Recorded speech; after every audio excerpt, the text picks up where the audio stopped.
I always say to people that out of, I think it's about 300 songs that John and I wrote together, we never had a dry session. We'd always come in and we never went away from the session going, couldn't get it today. We always finished a song, which is pretty remarkable. I Lost My Little Girl. It's the first song I wrote. That was very simple, 3 chords, 4 chords. And yeah, it was real early, little kind of rock and roll thing. I got a guitar when I was early teens, and I learned a couple of chords. I learned a G and a G7, C and an F. And using those chords, I made up this little song called I Lost My Little Girl. People asked me whether it was about losing my mother at that early age, which I don't know. Psychiatrists might have a field day with that, but I certainly didn't think it was at the time, but it could have been. Yesterday, all my troubles seem so far. I woke up and I had the melody to a song Yesterday in my brain, and I didn't have any words, so I called it Scrambled Eggs. Scrambled eggs, oh my baby, how I love you.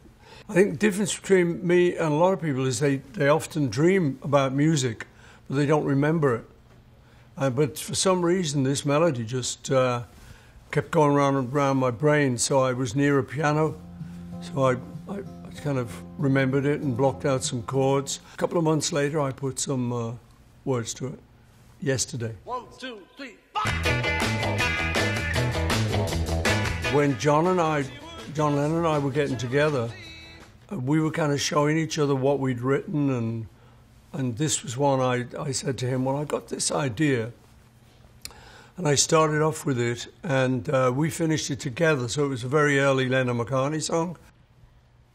Having a collaborator, one thing's great, if you get stuck with something, you can just say, what do you think of this? You know, and you can kick it around together. My song started, she was just 17. She'd never been a beauty queen. And we kind of looked at each other like, I said, I don't really like that line. So we changed it to, she's just 17, you know what I mean. Which makes more sense, even though you probably don't know what I mean. So we changed it to that, and that started our songwriting partnership. Most of it was start from scratch, but sometimes one of us would just have an idea, like of the first couple of lines, and then we'd just sit down and work it.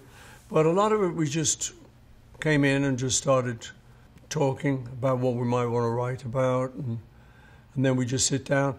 They were pretty quick sessions. It was normally like about 3 hours, and we'd finish something, you know, from beginning to end, with the chords and the melody and the words. You've written 300 songs. Do you ever forget a lot of the songs that you've written when you hear them? And you're like, Yeah. I mean, 300 was just the ones I wrote with John. Since then, I've written lots more. And you do forget them, yeah. And that is my excuse. And if you saw my love. And I love her. I brought it, I'd written it, and I brought it into the studio, and I was showing the guys. George Martin, our producer, said, it'd be nice to have an intro on it. You know, nice to have a little something leading the song in. So we were sitting around thinking. And George Harrison just went, what about this? Do, do, do, do. And I think, you know, that song wouldn't be anything without that. We just came up with it. So that was the kind of pace we worked at. Because nobody ever knew what song we were about to record. And it'd be me and John would know, because we were written it the previous week. But George and Ringo and the producer wouldn't know what we were. So we'd say, oh, it goes like this, you know, and we'd show them. And in the space of about 20 minutes, they'd go, okay.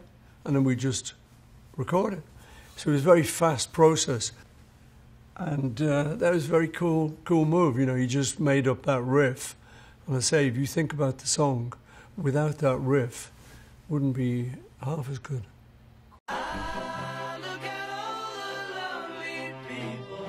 Eleanor Rigby was, When I was really little, I lived on what we call a housing estate, which is like a project.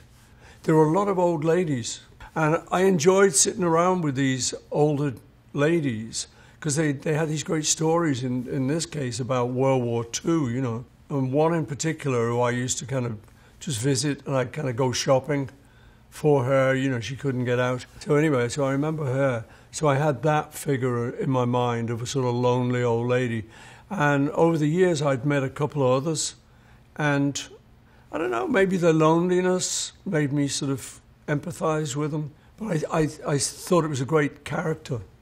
So I started this song about a lonely old lady who picks up the rice in the church, who never really gets the dreams in her life. And then I added in the priest, the vicar, Father Mackenzie, and so there was just the two characters, you know. So it was nice. It was like writing a short story, but it was based basically on these old ladies that I had known as a kid. Father Mackenzie in the song, I originally had Father McCartney, but when I came to finish it up with John, I brought it to John, and we were playing it around, and I said, I don't want to call this Father McCartney because it's like my dad. It just is a bit confusing. And he said, no, it's fine. It's fine. I said, no, I don't like it. So I said, okay, let's change it. So we got the phone book, and we just went right down to sort of McCartney, and looked for something. And the next one was like Mackenzie. I said, that's better. So it became Father Mackenzie. Sometimes I do that, you know, just to block it out. So you don't spend forever trying to figure out the exact lyric. You just go ba-da-da-da-da. So it could be Barbara Hawkins, Miss Daisy, and you just leave it for like that, and then you go, I don't really like that. So I was looking around for another name. There's a kind of strange story about that because I like the name Eleanor. We've been working with an actress called Eleanor Bron in the Beatles film Help.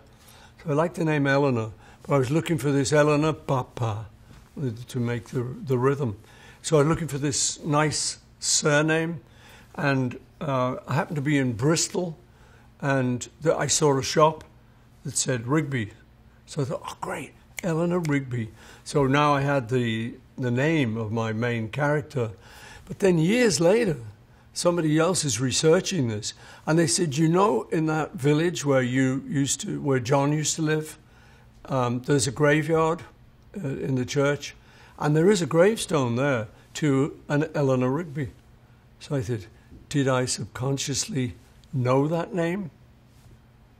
Why would I go around searching for it? I don't know. I think it's maybe a coincidence, but there is a gravestone in Liverpool, in a place called Woolton, where me and John met, that does say Eleanor Rigby.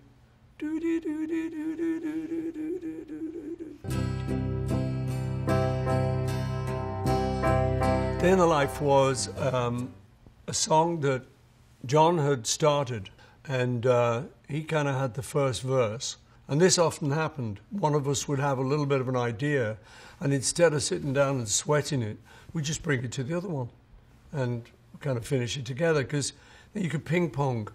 You know, you get an idea, and he get an idea, and oh, that's good. You know. And so I say he had the first verse. I read the news today, oh boy, and we sat in my music room in London and just started playing around with it, got a second verse, and then we got to what was going to lead into the middle, and we kind of looked at each other and kind of knew we were being a little bit kind of edgy when we sort of said, I'd love to turn you on. So we kind of knew like this would have an effect. It worked. And then we put another section I had, woke up, fell out of bed, tried to comb across my head. So I had that section, so we put that in, and then finished the song up, and then did a big sort of epic recording of it with a big full orchestra and everything, you know, and then did that crescendo thing in the middle of it with the orchestra. which was an idea I'd had because I've been talking to people and reading about sort of avant-garde music, kind of atonal stuff, crazy ideas. And I came up with this idea. I said to the orchestra, you should start, all of you, which they're all looking at me puzzled. We've got a real symphony orchestra in London who are used to playing, Beethoven. And here's me, so this crazy guy out of a group. And I'm saying, all you got to do is everyone start on the lowest note that your instrument could play and work your way up to the highest at your own pace. Just if you want to go, that's fine. Or, that was too puzzling for them. And they're all looking at me. And orchestras don't like that kind of thing. They like it written down, and they like to know exactly what they're supposed to do. So George Martin, the producer, realized that. He kept the random aspect, but he said to the people, you should be about this note at this point in the song, and then you should have got to this note and this note. And he left the random thing. So that's why it sounds like a chaotic sort of swirl, Yeah, no, that was an idea based on the sort of avant-garde stuff that I was into at the time. Hey Jude, don't make it bad. John and his wife Cynthia had divorced, and I felt a bit sorry for their son, who was now a little bit, a child of a divorce. I was driving out to see the son and Cynthia one day, and I was thinking about the boy whose name's Julian Lennon, and I started this idea, hey Jules, don't make it bad, it's going to be okay. It was like a reassurance song. So that was the idea that I got driving out to see them. I saw them, and then I came back and worked on the song some more. But I liked the name Jude. I didn't realize it meant Jewish. It does. Actually, I nearly got into trouble because we put it up on a window of our shop. We had a little shop because we were into fashion, would you believe, for a while. On the shop window we put, hey Jude, so that people going by on the buses would see, what's that? Intriguing. And then it was our record. Well, I got this furious phone call from this guy, Mr. Leon, who was Jewish. And he said, what are you doing? How dare you do this? And so, hey Jude, because in Hitler's day, in the Nazi thing, Juden raus meant Jews out. So, and I didn't connect. I actually heard the name first in one of the musicals, but I liked the name. Anyway, he rings me up and he's furious. Why are you doing this? Making fun of the Jews. We got enough. Blah, blah, blah. I said, no, wait a minute. I swear to you, it's nothing like that. He said, I'm going to send my son around to beat you up. I said, hey, baby, let's cool it down. Nothing to do with that. I said, you'll hear when you hear the record. It's just a name in a song, and it's all cool. But, of course, I suddenly was alerted to the fact that it would have caused him a lot of problems because his family will have experienced that, firsthand probably. Anyway, I calmed him down, and he was cool. And his son didn't come around to beat me up. Whenever I do a new tour, I think, well, I'll just switch up all the songs. But then I go, I've got to do Hey Jude, because it is such fun.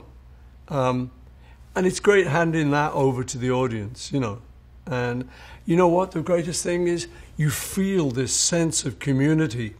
And in these times when it's a little dark and people are sort of separated by politics and stuff, it's so fantastic just to see them all come together singing the end of Hey Jude.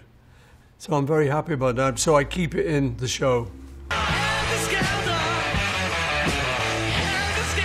Helter Skelter, yeah, I heard it on the car radio the other day. I did think, wow, it is. I could see why people would think it was the precursor of heavy metal. How it came about was I had read in a music paper that The Who had done a really heavy track, and Pete Townsend of The Who was quoted saying, we've just made the dirtiest, loudest, filthiest song ever. So I was kind of jealous. I didn't hear their song. I still don't know what song he was referring to, but I went in the studio and said, guys, we've got to do a song that's dirtier and filthier and louder than The Who. The thing about the Beatles stuff was that when I look back on what we produced, there's no two songs that are alike. Whereas, a lot of record artists will find a great formula and the next three singles are kind of the same song, But we were young guys and we would have got bored doing that. And the worst thing ever, seeing as we're allowed in the studio, allowed to play guitars and things, the worst thing ever would have been just to sit around bored. So we always changed whatever we were about to do and did something different. So I had this Helter Skelter thing, and we did that. And it is pretty raw, it's pretty screamy. But it was good to do. We did a lot of takes on it, so it was hard on Ringo. On one of the takes, you can hear him right at the end. He says, "I got blisters on my fingers." He'd been drumming so hard and so loud, that. But yeah, I wonder whether, heavy metal bands heard that and thought, "That's the way to go." They're like, loud rock and roll, basically. And I know the AC/DC guys, and they're loud. Have you seen them live? Oh, baby. That's one of the joys being in a band, is you get to plug in an electric guitar and turn it up just as loud as you want. And it's such a sort of cool feeling that I could see why you'd form a group based around that idea. Blackbird singing in the dead of night. Blackbird, I was sitting around with my acoustic guitar and I'd heard about the civil rights troubles that were happening in the 60s in Alabama, Mississippi, Little Rock in particular. So that was in my mind, and I just thought it'd be really good if I could write something that, if it ever reached any of the people going through those problems, it might kind of give them a little bit of hope. So I wrote Blackbird. And in England, bird is a girl. So I was thinking of a black girl going through this, now's your time to arise, set yourself free and take these broken wings. One of the nice things about music is that a lot of people listening to you are going to take seriously what you're saying in the song. So I'm very proud of the fact that the Beatles' output is always really pretty positive. And there's hardly anything in there that sort of says, "Go and screw your parents," or whatever. It's always pretty, "Let it be," "Hey Jude," "Blackbird." So it's hopefully a good message. I particularly like that.